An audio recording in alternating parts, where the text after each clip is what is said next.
Hey, welcome back, everybody. It's time to meet our community, the Hispanic business community here in Orange County. Powered by the Orange County Hispanic Chamber of Commerce and Orange County's only community radio station, OC Talk Radio. Streaming live from our studios here at the University of California, Irvine's Beale Applied Innovation Center with a rare guest today here. We're the second happiest place on earth, I think, here today because of our guest. Woohoo! I think you're right. Hey, thanks, Paul. Thanks for the introduction. Ruben Franco, President and CEO of the Orange County Hispanic Chamber of Commerce. We enjoy everyone being on our podcast because our community is your community. We want to introduce you to what we do in the community. So we have a great guest today, a very special guest. We have Ken Potrock, the president from Disneyland Resort.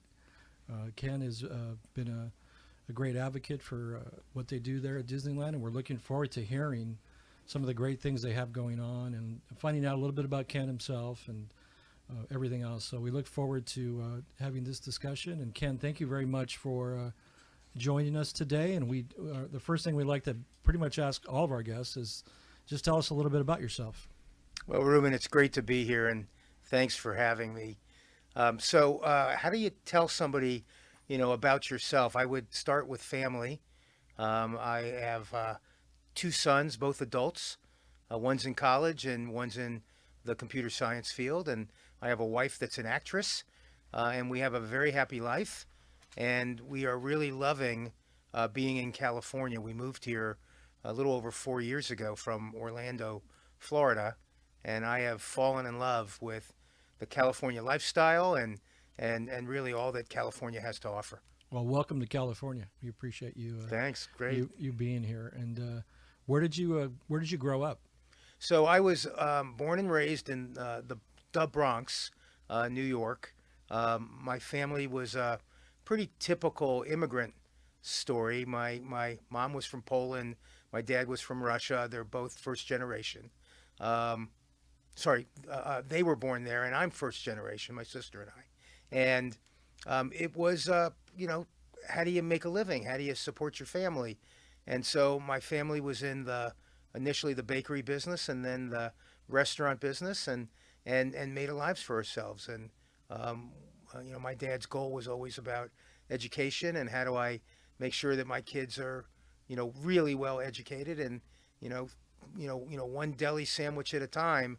He was able to fund our way to, really great schools and great degrees. So I'm really proud of both my mom and dad.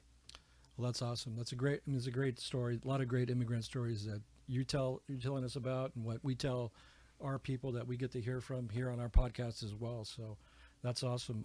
Tell us. I think you told me briefly before when we were talking that when you grew up in the Bronx, the deli or the bakery was 50 yards from the old Yankee Stadium. Is that it was. I have so many memories, Ruben. It's in any of these kind of families, everybody works, right? And even when I was 5 or 6 years old, I remember literally being propped up on a chair in the bakery, located right on what's called 161st Street and Jerome Avenue, 50 yards from the stadium. And I would be there working, as a 6-year-old. I was putting, those bakery boxes. I was putting those bakery boxes together. I got paid a penny a box. Over about a 2-hour period, I could knock off about 100 of them, get my buck, and I was rich. I think that was a big deal. And throughout the day, famous Yankees would be, coming by from at that time, the 60s, coming into the bakery to buy their bread or their pastries and, and walking out. And I would sit there and talk to them and get autographs from them. And honestly, we didn't think much of it because they were just part of the neighborhood. Right. Who was your favorite Yankee? Who was my favorite Yankee? I would probably say Roger Maris. If you begin thinking about, sort of the history of it. But there were so many guys that came in that were really kind to me, and it was like I became part of the sort of the thread of, the Bronx, and that was really fun. That's great. And when did you move out of the Bronx, I guess? We left in the, I'm going to call it the late 60s. And, again, funny story, but, we got robbed a couple of times. Oh. And my dad was like, I've had enough of this. and he had a family member located in, of all places, Akron, Ohio, and they went into business together and started a delicatessen restaurant and bakery and catering operation, which was there for 35 plus years. So it became a stalwart of the community. So that was the shift from New Yorker to Midwesterner, and it was, you know, a really great transition for us. It was a great place to grow up. Wow. So you've lived on the East Coast. You lived in Middle America, which is I think in Ohio. Yeah. There's like Yep. within 500-mile radius. That's half the country, right? Right. And then now you're here in California, so you've gotten to see. And I had a stint in Florida, so. Oh, and that's right. And I got south too. Before you got here with Disneyland Resort, Right. You were in Orlando as well. Well, we can go into that a little bit as well. So I'm very confused, basically. Yeah, I would think so. That's a lot. That's covering a lot of the country. So how did you get your start with Disney? I mean, your career, you've been there 28 years, is that correct? 28 years. Okay. And then, so what did you first do when you got to Disney? Well, you know, I applied for a job. I got called by a recruiter that said, "Hey, we have this job available at Disney. Would you be interested in it?" And I asked what the job was, and they go, "Well, they're starting this new business. The business was Disney Cruise Line, and we're looking for somebody to come in and head up marketing and head up product development." And I had done obviously a lot of marketing because I was coming from the ad agency business and marketing consulting, and I hadn't done a lot of development, but it seemed like a good fit. And after 17 interviews and 7 months of interviewing, I finally got the job, and it was a slog to get there, but it was a great place to start and a great, you know, business to start on. Oh, that's great. And then where did you go from there with Disney? I mean, you started with the cruise line, and that was new. And that's based in Orlando, correct? Based out of Orlando, headquarters right. was there, but sailing all over the world. Right. So then I shifted after a period of time to marketing for Disney World, then marketing for Disney World and Disneyland, and then marketing for all of our parks around the world, which was great because I got to see the differences. Yeah. I got to learn a little bit more about bicoastal. I got to learn a lot more about international and global. So that became a really great assignment. And then after sort of a culmination of about 10 years, a number of my mentors came to me and said, "Hey, listen, if you want to keep moving up in the organization, you got to start running some things." And I go, "Well, I'm ready to go. What do you want me to run?" And so the first thing they came to me with was our sports business, which was at the time called Disney's Wide World of Sports. And it's an amateur professional sports complex based in Orlando. And it was, you know, losing money, and it was not doing well. And that really began sort of my journey of taking on assignments that were less than optimal, challenged, broken, whatever sort of nomenclature you want to put against it. And I found that to be my niche. So Disney's Wide World of Sports quickly became ESPN Wide World of Sports. We did a deal together with ESPN, which was part of the company. We changed kind of who the target was. We shifted away from professional and into amateur. We quickly realized that, you know, the young girl or the young boy playing in a soccer or volleyball tournament was going to come down. They were going to play their tournament. They were going to go to the theme parks. They were going to bring their mom and dad and sister and brother and grandparents. And there became a really interesting business for us. And it hadn't been operating that way previously. And so that was number one. And then there were another half a dozen after that became, again, well, let's shift them over to the next broken business and the next business that's struggling and the next business that needs to be reinvented. And so that became sort of my brand. And so Disneyland, you know, sort of became the most recent in that sort of journey. Yeah. And again, you would ask, how could Disneyland, you know, be broken? Disneyland's fantastic. It's iconic. It's symbolic. Well, Disneyland had closed 60 days previously for the pandemic. So it was about as broken could be. We were not open. Right. And that created a really unique opportunity to reinvent a business as large as Disneyland and do it in a way that was both sensitive to the traditions of the past, but also cognizant of the challenges of the future. Well, I'm sure you learned a lot, obviously, with working on broken businesses and getting to that point of being the Disneyland Resort president. But there probably had to be some things that you even weren't expecting when COVID hit and all that transpired. There must have been something that kind of just stuck out to you that was unexpected, even with all the things happening. Well, the most unexpected thing, Ruben, is we were closed for 14 plus months. Yeah. When I took the job, the assumption was that we were going to be closed for 4 weeks. And then at the end of 4 weeks, we'd be back open. We'd have all these health criteria that we needed to adhere to, but we'd be back open and operating. And month after month after month after month went by where we were still not open. And it became a very, very different kind of challenge. Yes, I get the fact that we were bleeding money, but that really wasn't the biggest concern, at least for me. The biggest concern is I had 32,000 people not working, not getting a paycheck. And how do you think about that in terms of the impact on their homes, their families, their ability to pay rent, their ability to put food on the table, ability to send their kids to school? That was as heartbreaking a situation as I'd ever been involved in. And it quickly morphed into our mission was simple, which was get our people back to work. Yeah. Well, we're sitting on the campus of UCI, which I think is the second largest employer in Orange County. Disney's the first, number one.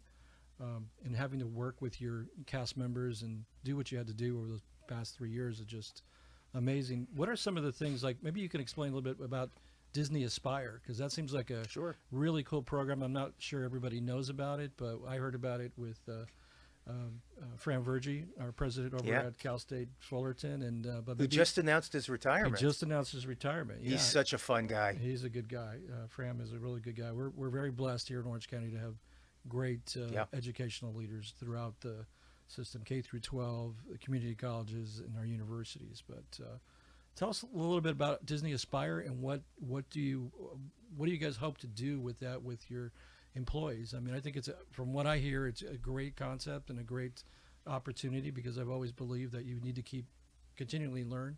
That's part of who we are as people, and it makes you stronger, makes you better as an employee or just as a person. So tell us a little about Disney Aspire. Well, I'll give you a little bit of background and context first. One of the things as any business needs to do is, how do you secure a workforce? How do you make sure that you're a preferred employer of choice, so that the best talent wants to come work for you? And so when you begin to think about Disney, we had a number of things going for us, but we also had a number of things that weren't necessarily going for us. What we had going for us was we're this iconic brand that people grew up with, especially here in Southern California. So there's a love and a passion for Disney.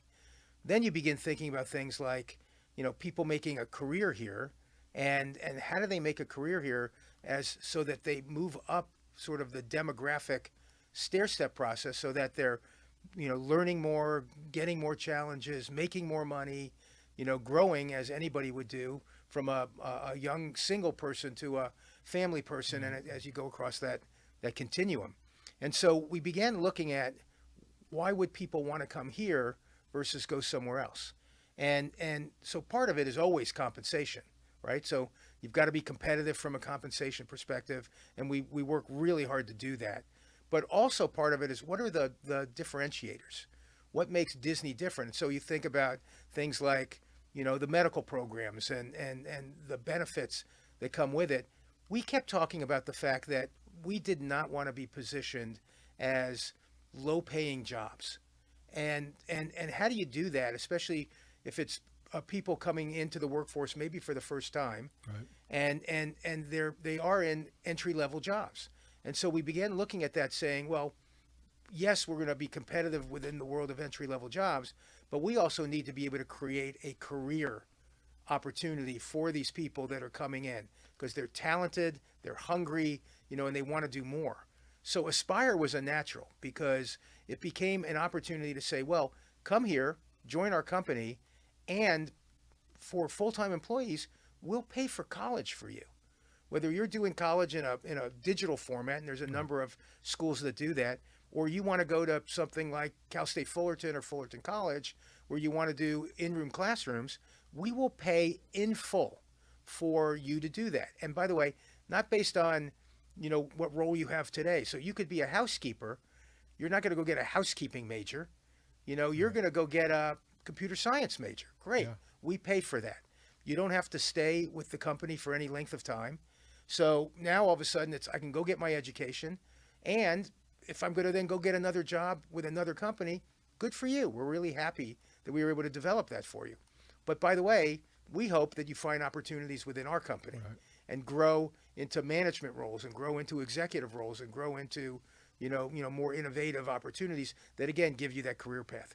So Aspire is doing that, and we have literally thousands and thousands of our cast members that are in this every single year and more all the time.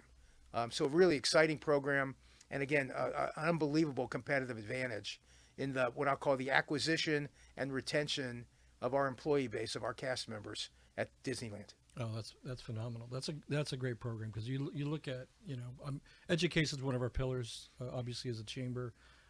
Economic development, which is really cool to talk to you, being from a family of entrepreneurs, and how important that is to you. So all these things are, resonate with us as a chamber. And the chamber was started, I don't know if everybody knows this, was 37 years ago. This is our 37th anniversary, not quite as long as Disneyland, but congratulations, still in order. But thank you. Yeah, it's been a while, and Disney was there for us, the first day, when it was open. I wasn't there 37 years ago, but it was started by some entrepreneurs who just wanted some resources for their businesses, and we're able to do that and continue to build on that every year. But Disney was there for us, and always been one of our main members going forward. So why is it important for Disney to work with the Chamber, one, and the Hispanic community? Yeah, I mean, I think it goes, all the way to the beginning, which is, I thought, Walt was pretty solid in terms of wanting to recognize that, he wanted to entertain everyone. There's a sign when you walk into the Disneyland park that says, to all who come to this happy place, welcome. And the emphasis is on the all. All people are welcome. And one of the things you quickly realize in the Southern California marketplace, and really the California marketplace, is the gigantic stature that the Hispanic, audience has, that the population has. And we can send, you can look at that and see, not only is it literally the new majority, but it is growing at a very, very rapid pace. And so unless we're engaged with the Hispanic audience, and engaged being, one, are we hiring, Hispanic personnel, for cast roles? Because our customers want to see people like them. Right. So that becomes an important component. Number two, it is a family-driven culture, and we are a family-driven company. So there's a good connection from that perspective. Number three, we want to continue to be relevant from a product and experience perspective. And so we bring on products, whether it's from a film like Encanto or something like that, or the shows and experience and characters that we portray. So you think about, the Madrigal House. So you think about Coco. You think about Ernesto. You think about all of these different kinds of things. They're all designed to make us relevant to a wide swath of audiences. And by the way, not just Hispanic, but Black and African American, but Asian, but LGBTQIA. I mean, it just goes on and on in terms of relevancy. Back to all who come to this to all who come to this happy place, welcome. Yeah. Focus on the all. Yeah, I love that video. That was from opening day, right? Opening day. Yeah. So, and it's about the shared experience, right? We get to have, and I remember going here to Disneyland when I was 5 with my sisters, and those pictures, and you remember those things. Those are things that you get to share with your family. You remember, and you continue to do that. You guys are so good at the shared experience, at inspiring people to be close to family and just and remember those precious moments that we have. Well, Ruben, it's interesting, and you and I talked earlier last week about our families and backgrounds and all of that kind of stuff. One of the things that you see at Disneyland, and in fact, on Friday, I was there, and I spent a great deal of time with a multi-generational family. Yeah. And it's so fascinating because it's grandparents and it's the kids and it's the grandkids and they all have, different things that they're necessarily interested in.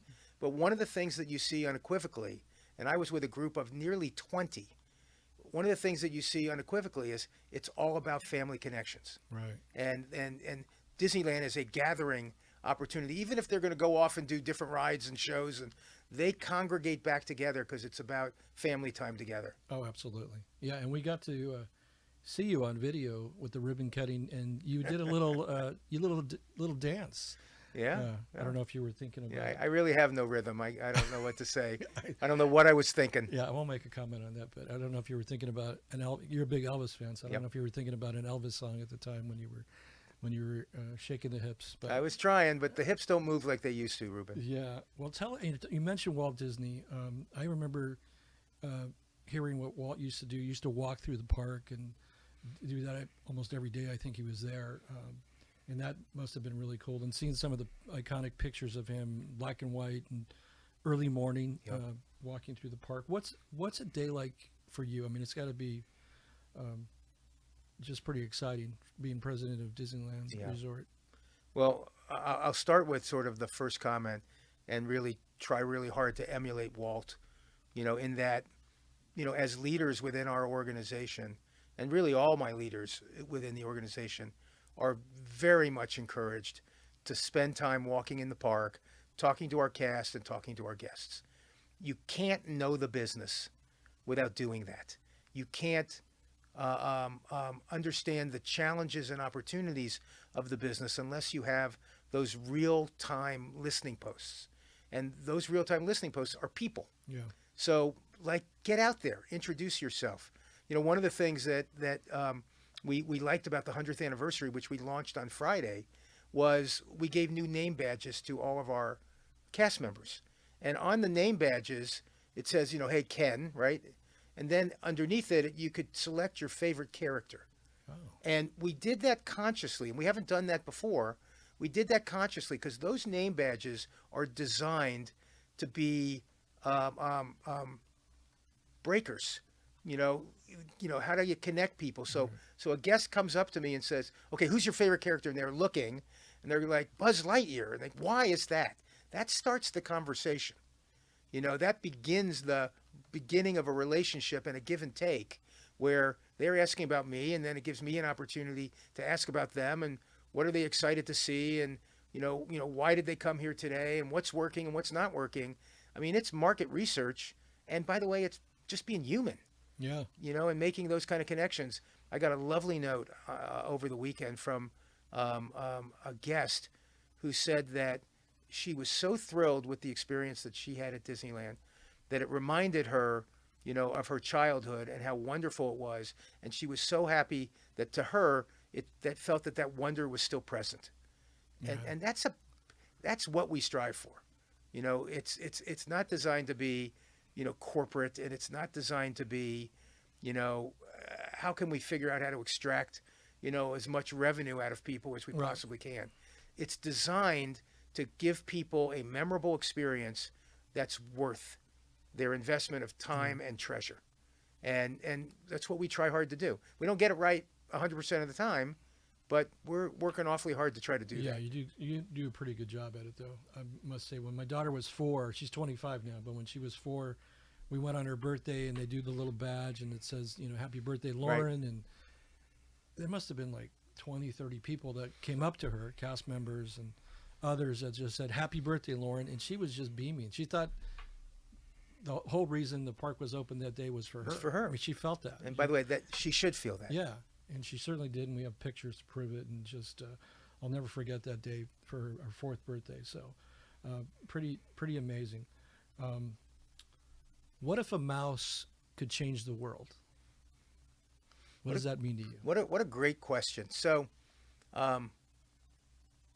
I'm gonna use a new show that we debuted on Friday as the example of that. And the show is called World of Color 1. And it's a really exciting new presentation at Disney's California Adventure that speaks to a number of different things using obviously Disney films and Disney dialogue and Disney heroes and heroines and all of that kind of stuff. But ultimately, the underlying message is it begins with a drop becomes a ripple, and a ripple becomes a wave of change. And one of the things that we want people to take away from that is the fact that they can have an impact on those around them, whether it's their family, their workplace, their community. And I believe that kind of translates back to, it all began, by a mouse. How do you think about the fact that Mickey and Walt were that drop that then became that ripple, that became that wave of innovation and imagination and the ability to dream and aspire. And so I think about it that way a lot. And I try to convey that, even to my sons, which is what difference can you make, not just, in your career, but, for your friends, for your family, and most importantly, for the community around you. How do you do that? Yeah. Well, it's pretty amazing that the progression, right? That's 1923, 100 years ago. The park didn't open. Disneyland, which most people kind of associate with Disney, right, is the park. At least I did as a kid. But there's so much more, right? So it's just like we start with a mouse at 23, and 32 years later, you have this really iconic theme park. And prior to that, Walt had been doing movies and television and all that stuff, and still is at a very, very high level. And just families get to enjoy that, and it's just amazing. Tell us a little bit more about the 100-year. What do you guys have planned for this 100-year? Sure. Well, one of the things that I thought was interesting is that the parks have always been a manifestation and really a next level of the films or television or any of those things. So you can, watch a TV show, as a kid or as an adult, and there's a character there that you like. But to truly have an opportunity to bring them to life, now all of a sudden the dimensionality of a park experience is a whole different ballgame. Right. So whether that's Star Wars Galaxy's Edge or Avengers Campus or, any number of sort of relevant experiences, that we have in the park, I think that becomes the differentiator. 100th anniversary marks the 100th anniversary of the company. And so you think about what are the films that have happened, the TV shows that have happened, the innovations that have happened. But one of the most iconic things that have happened are the theme parks. And the one that started it all is the one right here in our backyard, the Disneyland Resort. So we decided that while the entire company was going to celebrate the 100th anniversary, we were going to be the centerpiece. And we were going to do something that wasn't just for 3 weeks or 2 months. We said we're going to celebrate this for the entire year, and we're going to throw the kitchen sink at it. And that's exactly what we've done. So we have created, what we think is a spectacular experience for people to join us in marking this milestone. It begins with 2 nighttime spectaculars. I mentioned one of them to you, World of Color 1. Right. The other one is Wondrous Journeys, which is the Castle Fireworks show that we have. Both of them are drop the mic experiences. I mean, we saw this past week when we were debuting it, literally people crying watching these shows. And they are so moving because they're your favorite characters, they're your favorite dialogue, they're your favorite music, but brought to life from a visual smorgasbord, the likes of which you've never seen before. And so technology and innovation and, how do you create new canvases? And that's what the parks do, create new canvases for storytelling. So that's the first part of it.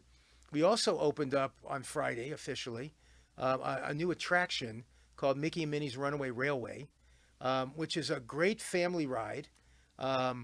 Any height, any of those kinds of things does in an area that we call Toontown. And Toontown is also under renovation. So we opened up the attraction, the ride, but in another 4 or 5 weeks, the rest of Toontown opens. And that's going to be a breakthrough for us because we redid the entire land, and we redid it with an unbelievable sensitivity to families with younger children, and importantly with the younger children of all intellectual capabilities. How do you do that so that if, sort of the frenetic pace is too much for one child, how do you create a respite opportunity for that child and the family? So we created things like picnic grounds and real grass that you can sit in, and you can sit down and your child can run around and play, and mom and dad could, sit and, have a beverage, and all of that kind of stuff becomes really an easier way to look at a Disney theme park experience in maybe a more relaxed way. So we are so excited to open up that new land, which again becomes part of this celebration. We've also redone, or are redoing right now, at California Adventure, we have an area called Paradise Pier, and one of the things that we're doing is we're redoing the entire thing. It's right now reflective of San Francisco, great, but it has no connection to Disney, what we call intellectual property. So we decided that we would convert that space into an area called San Francisco. And San Francisco is from a movie, Big Hero 6. Right. And the favorite Great character in Big Hero 6 is a guy by the name of Baymax, which is a caring robot that takes care of the health needs of young children.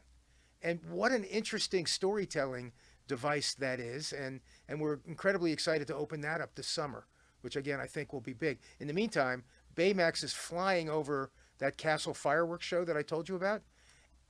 He's flying over the castle as kind of a precursor to that land opening. So I think that'll be super fun, as we go forward. And then beyond that, we have a new parade that's coming out in just a couple of weeks called Magic Happens, which, again, going back to pandemic, it was a brand new parade, and people loved it. And we ran it for 13 days, and then the pandemic hit. So we're bringing it back 3.5 years later, and that's going to be another great, exciting thing. And again, beyond all those things I just told you, so many more over the course of the year. Well, no one does parades the way you guys do parades. I mean, they're just every parade I see or have seen throughout the years have just been phenomenal, and we always look forward to them as a family, and that's a big thing about what you're doing. I saw the parade float the other day, and Ernesto de la Cruz, as an example, has his own float. Oh, wow. And he's up there playing the guitar. And again, this is back to, the relevancy to all audiences. How do we make sure that, even among the Hispanic audience, we have relevant product that has people wanting to come and share their culture, with their family and learn about other cultures. That's right. At the same time. That's right. What other future plans can you share with us about the resort? Well, I think the biggest thing that we've talked a lot about is, so where does Disneyland, 68 years young, go from here? Yeah. And when I got to Disneyland, I had a bias already built in that was Disneyland was landlocked. And as I've learned over the course of the last couple of years, that is so far from the truth. We have plenty of land. What we don't have is what I'm going to call the entitlements to build things on the land that we own. And that goes back to an entitlement contract agreement that we did with the city of Anaheim 25 plus years ago. Okay. And at that time, it made perfect sense. As you go forward and the way people consume product today, they want things to be more integrated. They want a theme park next to retail, dining, and entertainment, next to parking, next to a hotel. They want all of that integrated. And we're not allowed to do that on the available lands that we have. So we are having fantastic conversations with the city and working through all of the different things to create a new entitlements agreement that will then lead to, I believe, further expansion for decades to come, which is incredibly exciting for not just Anaheim, but it's incredibly exciting for the residents of Anaheim because that's new jobs, that's new revenue that comes into the community, that's a new reason to come in. And by the way, that doesn't just affect Disneyland, that affects hoteliers, small business owners, restaurateurs, suppliers, all of those people that are part of the ecosystem. and by the way, it also helps schools and parks and things of that nature. So we're really excited about the potential of what I'm going to call substantial expansion of the Disneyland Resort. Well, that's exciting. We love to hear that. Economic development is obviously one of our 3 pillars as a chamber, and we know how much extra money comes into the coffers for the whole county. It's not just not just Anaheim, which is great, but it's the whole county, all of Southern California. So we really appreciate it. Well, we're running close to what time? How much more time do we have, Paul? A couple minutes left. Okay. Well, is there anything we haven't covered that you'd want to share with us today? Yeah, the one thing that I think we've been working really hard on is, I'm going to call it listening, right? As you can expect, Disney, and Disneyland in Southern California is a magnet for people's opinions and for coverage and all of those kinds of things. And we listen very intently to what people are saying. We do an enormous amount of market research. We do an enormous amount of talking to our guests and our cast. And listening is a big part of what we do. One of the things that we've heard a great deal about is pricing and value. And so we are really focused on that and making sure that we're communicating that there are different opportunities to come to Disneyland and experience a really valuable day in the park or days in the park. You just have to make sure that you're looking for the different angles. I'll give you examples. So our pricing, I've read recently, a day in the theme park is $179. Well, we have many days that are $104. We have, if you buy a seasonal pass, days that are $73. If you buy an annual pass, days that are even less expensive than that. Right. So the affordability opportunity is really important. And by the way, even among the Hispanic audience, we hear that affordability and value is a very important thing for them to be motivated by, right, as they think about a trip to Disneyland. So that's one of the areas that we're very focused on. Adding other value besides price is also part of it. We just announced recently that we're doing park hopping 2 hours earlier. Oh, so if you're park hopping, now you don't have to wait till 1 o'clock. Now at 11 o'clock, you can flip over to one of the other parks. And again, our 2 parks are so close together. In Florida, you got to get on a bus and you got to go through that whole thing. Here, the intimacy of Disneyland really makes that special. And all of our guests now that come to our park get free digital downloads of what we call attraction photography. So all those memories, Ruben, that you were mentioning before, now that's on your phone and you can do what you want with those as well. So again, there's so many more of those kinds of things available and coming, which again is designed to have that balance of, let's make sure that we're giving a great experience that we're proud of, that is unlike anything else in the world, and that there are value opportunities for our guests that want to tap into that. Well, that's fantastic. And, Ken, want to thank you, Ken Potrock, president of Disneyland Resort, for being here today, being our guest today. And want to thank you on behalf of Disneyland, all of the colleagues that cast members we've gotten to work with throughout the years. You guys have been just phenomenal partners for us, for the Chamber, and we look forward to the continued partnership that we have with Disneyland Resort. Yeah, much more to come from a Hispanic Chamber perspective, and much more to come from an economic development perspective, and much more to continue to reinforce the welcoming place that we are. Thank you, Ken. And thank you to our audience for listening to our podcast, because our community is your community.